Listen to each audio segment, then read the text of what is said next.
అమ్మ నాన్నని ఇంట్లోకి సరుకులు తెచ్చుకోవాలి, కొన్ని నిండుకున్నాయి అని మెల్లగా అడుగుతుంది. ఈ లోపల నేను టిఫిన్ ప్లేట్ తీసుకొని నాన్న చేతికి ఇస్తున్నా.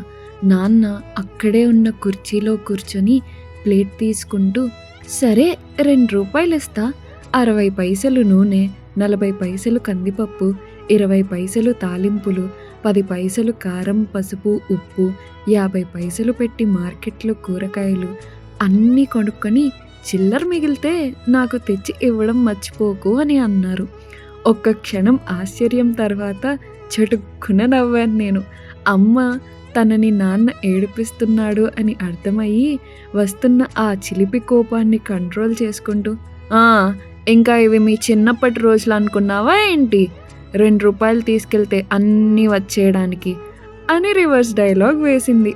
ఆ డైలాగ్‌కి నాన్న నా వైపు చూస్తూ ఇద్దరు ముఖముఖాలు చూసుకుని నవ్వుకున్నాం.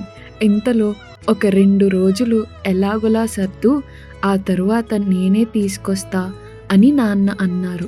అలా మాటల్లో నాన్న తినడం పూర్తి చేసి చేయి కడిగి ప్లేట్ కింద పెట్టేసి డ్యూటీకి వెళ్ళడానికి రెడీ అయ్యారు.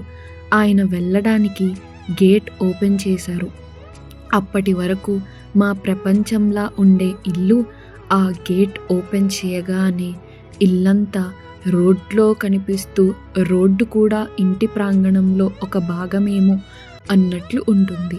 గేట్ మూస్తే మా ప్రపంచం మాదే అన్నట్లు ఉంటుంది. అలా గేట్ తెరిచి ఆ పక్కగా ఉన్న నాన్న బండి తీసి బయట పెట్టి గేట్ క్లోజ్ చేసి బయలుదేరుతున్నారు. అలా మా అందరి రోజు మొదలైంది. అమ్మతో ముచ్చట్లు పెడుతూ ఏదో చెప్పాలనుకుని, "అమ్మా" అని నేను చెప్పబోతుంటే మళ్ళీ గేట్ ఓపెన్ అయింది. చూస్తే నాన్న, "దా బావా దా" అని కిషోర్ మామని ఇంట్లోపలికి తీసుకొస్తున్నారు. నాన్న బయలుదేరుతుంటే ఎదురైనట్టున్నారు. ఏదో విషయం మాట్లాడడానికి ఇంట్లో కూర్చొని మాట్లాడదామని నాన్న లోపలికి తీసుకువచ్చి కుర్చీ వేసి కూర్చోబెట్టేశారు. ఇంతకీ కిషోర్ మామ ఇంటికి ఎందుకొచ్చారంటారు?